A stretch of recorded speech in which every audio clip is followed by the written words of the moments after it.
जय हिंद साथियों। RPF, SI और कांस्टेबल का कल से यानी कि 15 अप्रैल से फॉर्म भरने वाले हैं। फॉर्म किस तरीके से भरना है, एज में छूट मिली है या नहीं मिली है, कौन कौन इसको भर सकते हैं, ओबीसी को कितनी छूट मिली है एज के लिए, या फिर जनरल वालों को कितनी छूट मिली है, कितनी फीस भरनी होगी, अगर वो फीस आपने भरी है तो वो वापस कैसे आएगी, ये सारे आपके डाउट में क्लियर करने वाला हूँ। एक एक पॉइंट आपके लिए बहुत इंपॉर्टेंट रहने वाला है। मैंने यहां पर ही लिखा है, देखो मैंने यहां पर ये कहा आपसे कि आपके लिए जो आरपीएफ, एसआई और कांस्टेबल का जो फॉर्म भरा जाएगा वो 15 अप्रैल से भरा जाएगा। यानी कि आप देख रहे हो कि आज आज से ही आपका फॉर्म क्या है दोस्त, भरना शुरू हो चुका है 15 अप्रैल से। और लास्ट डेट जो इसकी रहने वाली है दोस्त, वो कितनी रहने वाली है, वो 14 मई इसकी लास्ट डेट रहने वाली है। हालांकि आप अपनी फीस 15 मई तक कटवा सकते हो।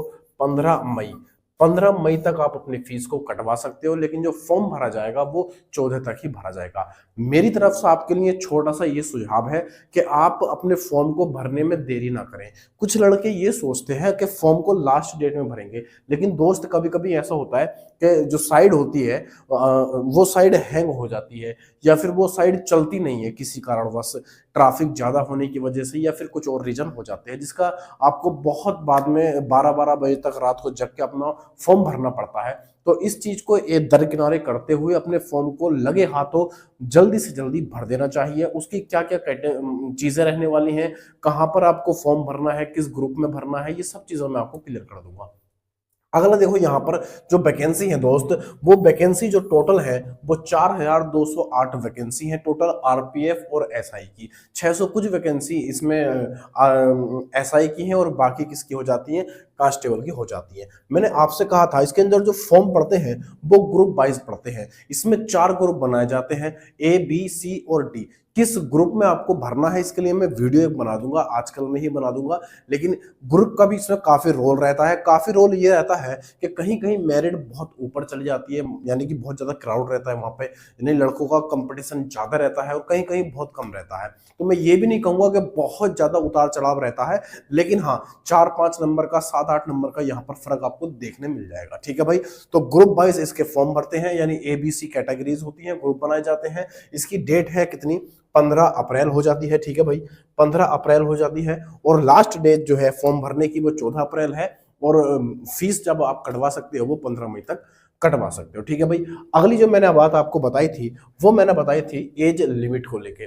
देखो इसकी जो एज लिमिट है वो सीधी सीधी एज लिमिट ये है कि जनरल वाला बंदा, कि जो जनरल वाला बंदा है वो जनरल वाला बंदा इसको इसको 18 से लेके 25 तक की उम्र तक भर सकता है। कितने से, 18 से 25 तक। लेकिन इन्होंने कोविड की वजह से या फिर अपने आप इनके दिमाग में जरूर कुछ ना कुछ आया होगा और उसमें उम्र में छूट दी गई है। और छूट जो मेरे दोस्त मिली है वो छूट मिली है हमें 3 साल की। कितनी, 3 साल की यहाँ पर छूट मिली है। अब चाहे एसआई हो या फिर कांस्टेबल हो, ठीक है भाई, 3 साल की छूट मिली है। लेकिन सबसे बड़ी बात ये बन चुकी है लड़कों के लिए जो ओवर एज होने वाले थे या फिर हो गए हैं, कि जो लड़का 18 से 25 की उम्र तक जनरल वाला भर सकता था, अब वो 18 से लेकर अगर उसकी उम्र 28 तक हो गई है तो वो लड़का भी इस फॉर्म को भर सकता है। यानी कि आप 28 के भी अगर हो गए हैं तब भी अपने फॉर्म को भर सकते हो 3 साल की छूट मिलने के बाद।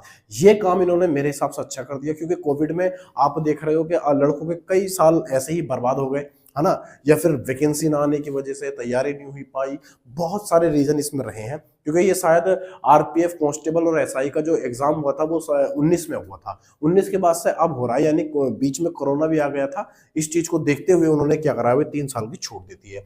लेकिन आरपीएफ, एसआई में और कांस्टेबल में आप अच्छे जानते हो कि एसआई के लिए आपका ग्रेजुएशन होना जरूरी है। ठीक है भाई, ग्रेजुएशन होना जरूरी है। लेकिन कांस्टेबल के लिए ग्रेजुएशन की आवश्यकता नहीं है। अगर आपने 10th पास भी कर रखा है तब भी आप उसमें फॉर्म भर सकते हो। अगला यहाँ पर आ जाता है डॉक्यूमेंट्स को लेकर। डॉक्यूमेंट्स को लेकर क्या है भाई, देखो इसमें एक आप तो आपका आधार कार्ड लग जाएगा। आधार कार्ड लगेगा। आधार कार्ड सबके पास होता है। अगर आधार कार्ड किसी कारणवश आपके पास नहीं है या संशोधन के लिए आपने दे दिया है तो वेट कर लेना, कोई भी दिक्कत होगी तो। लेकिन जो आपका हाई स्कूल की मार्कशीट में अगर कांस्टेबल का भर रहे हो या फिर ग्रेजुएशन की मार्कशीट में जो आपकी डिटेल भर रखी है आपने, नाम को लेके, एज को लेके या किसी भी चीज को लेके, वही आपके आधार कार्ड में होना चाहिए। वरना अगर आप एग्जाम को पास कर जाओगे, सारी चीजों को आप पास कर जाओगे, तो लास्ट में आके जब आपका वेरिफिकेशन होगा डॉक्यूमेंट्स का, तो मैचिंग ना होने की वजह से आपको बाहर किया जा सकता है। तो इस चीज को बहुत ध्यान से देखना दोस्त। जब आप अपने फॉर्म को भर रहे हो तो उस समय अपनी डिटेल्स को बढ़िया से चेक कर लेना। आपके पास आधार कार्ड होना चाहिए। अगर नहीं है, अगर आपके पास किसी भी कारणवश, हालांकि पूरे भारत में कोई ऐसा नहीं होगा, 0.1% ही कोई ऐसा रहा होगा जिसका आधार कार्ड ना हो, लेकिन अगर आपके पास आधार कार्ड है तो उसमें अपनी डेट ऑफ बर्थ वगैरह चेक कर लेना, नाम चेक कर लेना। अगर उसमें कहीं ना कहीं नाम में कोई गड़बड़ी है, मात्रा को लेके या स्पेलिंग को लेके या किसी एज को लेके, तो वो आप संशोधन करा लेना, जल्दी से हो जाएगी। क्योंकि आपके पास जो डेट है वो 14 मई तक की आपके पास डेट है, यानी पूरा महीना आपके पास है, आप उसको सही करवा लेना, ठीक है। अगर ऐसा कुछ हुआ, मिसमैचिंग लास्ट में जाके हुई, तो आपको फिर बाहर कर दिया जाएगा, चाहे आपने कितने ही अच्छे नंबर से इसको पास किया हो। अगला यहाँ पर आधार, देखो पहले क्या था, पहले भी और या अब भी आरपीएफ के अंदर वो जो डॉक्यूमेंट्स हमारे लगते हैं, उनमें कभी भी वो अपलोड नहीं जाते, उसमें सिर्फ सर्टिफिकेट का नंबर लगता है। समझ रहे हो बात को? चाहे वो कास्ट सर्टिफिकेट हो या फिर आपका 10th का, ग्रेजुएशन का कोई सर्टिफिकेट है, तो उसके नंबर ही लगते हैं, पूरा अपलोड नहीं होता है। आपका कैसा होगा वो आपको कल पता चल जाएगा, या मतलब आज ही पता चल जाएगा। मैं आज 14 में वीडियो बना रहा हूँ, ये तो 15 में आपको ये मिल जाएगी। फिर यहाँ पर देखना कम्युनिटी डिटेल्स। कम्युनिटी डिटेल्स का मतलब है कि आपके पास ईडब्ल्यूएस का सर्टिफिकेट होना चाहिए अगर आप जनरल में आते हो, और अगर आपके पास ओबीसी है तो फिर आपके पास कास्ट सर्टिफिकेट होना चाहिए, और अगर एससी एसटी में आते हो तो होना चाहिए। लेकिन सबसे बड़ा मुद्दा यहाँ पर यह आता है, क्या ये भी हमें सब के सब अपलोड करने पड़ेंगे? नहीं, यहाँ पर आपको ये सब अपलोड नहीं करने हैं, बल्कि क्या करना है दोस्त, यहाँ पर इनके नंबर की जरूरत पड़ेगी। सिर्फ वो जहां भी आप फॉर्म को भरवाओगे तो वो आपके सिर्फ नंबर पूछेगा, और नंबर पूछ के ही आपका फॉर्म भर देगा, ठीक है भाई। चाहे वो ईडब्ल्यूएस हो, ओबीसी, एससी या एसटी में, जहां पर भी आप आते हो। अब दूसरा मुद्दा ये आ जाता है कि अगर हमारे पास ये सर्टिफिकेट है तो ये सर्टिफिकेट कितना पुराना होना चाहिए, ये सर्टिफिकेट कितना पुराना होना चाहिए, तो ये भी एक बड़ा मुद्दा बन जाता है, ठीक है भाई। कितना पुराना होना चाहिए, देखो यहाँ पर आप सर्टिफिकेट अगर आप देख रहे हो तो कम से कम मेरे हिसाब से कितना पुराना होना चाहिए, तो 3 साल पुराना हो जाना चाहिए। कितना भाई? 3 साल पुराना। अगर आप किस कैटेगरी में आते हो, आप अगर ओबीसी, एससी, एसटी, अगर इस कैटेगरी में आते हो, तो फिर आपके लिए जो भी सर्टिफिकेट आपके पास है, कास्ट सर्टिफिकेट, तो उसके लिए 3 साल वो पुराना होना चाहिए, उससे ज्यादा पुराना नहीं चलेगा। हालांकि मेरे हिसाब से कास्ट सर्टिफिकेट को आपको हर 6 महीने में या 1 साल में अपडेट करता रहना चाहिए, मतलब करते रहना चाहिए, आपको नया बनवा लेना चाहिए। ज्यादा महंगा नहीं पड़ता, शायद 100-150 रुपए के समथिंग कैफे वाला लेता है, या जहां भी आप बनवाते हो तहसील से, जहां से। अब तो कैफे में बहुत सारी सुविधा है, आपके बगल में ही वो कैफे की दुकान होगी, वहां से भी आप बनवा सकते हो। 10 से 15 दिन के बीच में वो आ जाता है। तो 15, अगर आपके पास नहीं है या आपके पास पुराना ज्यादा है, 2 साल पुराना भी है, फिर भी मेरे दोस्त आप उसको चेंज कर देना, 10 से 15 दिन के बीच में आपको वो सर्टिफिकेट मिल जाएगा।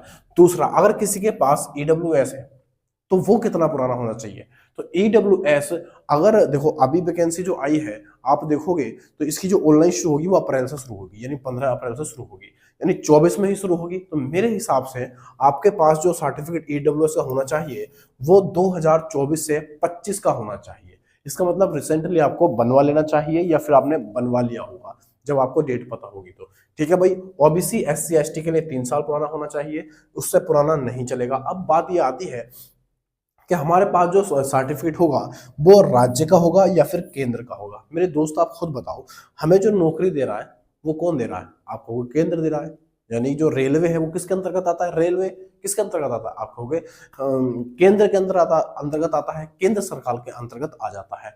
तो आपके पास जो सर्टिफिकेट होना चाहिए वो भी केंद्र सरकार का ही होना चाहिए, और कितना पुराना?